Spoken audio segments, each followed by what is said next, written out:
13 जुलाई 2024 को अमेरिकी सदर डोनाल्ड ट्रंप पर पेंसिल्वेनिया के शहर बटलर में एक इंतखाबी रैली के दौरान कातलाना हमला हुआ। ये हमला किसने किया और डोनाल्ड ट्रंप को गोली लगने के बाद भी ये कैसे बचा और ट्रंप पर हमला करने वाले लड़के के साथ क्या हुआ, जानते हैं इन सवालों के जवाब इस वीडियो में। ये दिन था 13 जुलाई का, जब Donald Trump Avon City Road पर जलसे के लिए आता है, जहाँ पर हजारों की तादाद में लोग भी मौजूद थे। इस जगह पर स्टेज मौजूद था जिस पर डोनाल्ड ट्रंप को गोली लगी और स्टेज के पीछे 3 बिल्डिंग मौजूद थी। इनमें से 2 बिल्डिंग पर तो सीक्रेट सर्विसेज के स्नाइपर भी मौजूद थे। पहले तो सब कुछ नॉर्मल था, लेकिन ग्राउंड में मौजूद कुछ लोगों ने एक लड़के को गन के साथ स्टेज की राइट साइड वाली बिल्डिंग की छत पर देखा। पहले तो सबको यही लगा कि शायद ये सिक्योरिटी फोर्सेस का ही कोई आदमी है, लेकिन जब इन्होंने इसकी ड्रेसिंग को देखा तो इन लोगों को इस पर शक होने लगा और इन लोगों ने चलाना शुरू कर दिया। और फिर ये खबर सीक्रेट सर्विस के एजेंट को भी मिल गई। खबर मिलते ही एजेंट ने फौरन अपनी स्नाइपर का मुंह इस शख्स की तरफ कर दिया। जितने टाइम में इसकी इंटेंशन का पता चलता, इतनी देर में इसने डोनाल्ड ट्रंप पर एक साथ 3 गोलियां फायर कर दी। ट्रंप की किस्मत अच्छी थी कि इसने ऐन मौके पर कुदरती तौर पर अपना सर हिलाया और एक गोली इसके कान को टच करती हुई गुजर गई। फायरिंग के फौरन बाद डोनाल्ड ट्रंप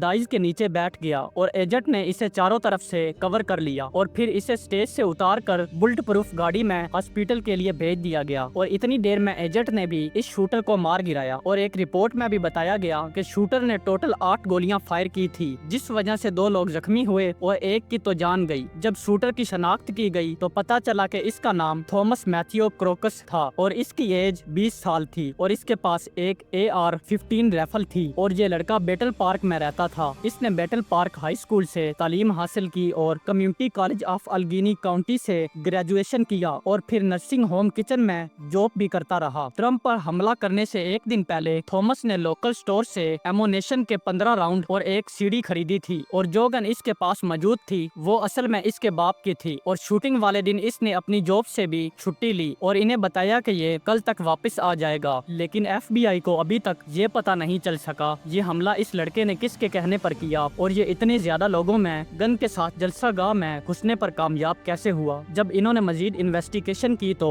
इन्हें इस लड़के के घर से बम बनाने का सामान भी मिला और शूटिंग से पहले इसने ट्रंप पर इस president Joe Biden, attorney general Merrick Garland, FBI director Christopher और प्रिंसेस ऑफ वेल कैथरीन को भी गूगल पर सर्च किया था। और इसके अलावा FBI को थॉमस के मोबाइल से एक अजीब फोटो भी मिली। इसके मोबाइल से हमला करने वाली एथलन क्रमली की फोटो मिली और अभी तक भी कुछ सवालों को FBI तलाश कर रही है कि ये कहीं किसी बड़े गैंग का हिस्सा तो नहीं और इसका ऑक्सफोर्ड स्कूल की शूटिंग के साथ क्या ताल्लुक था, जिसके बारे में मजीद इन्वेस्टिगेशन अभी तक चल रही है। तो कैसी लगी हमारी वीडियो हमें कमेंट्स में जरूर बताना और अगर वीडियो इंटरेस्टिंग लगी हो तो लाइक एंड सब्सक्राइब नाउ।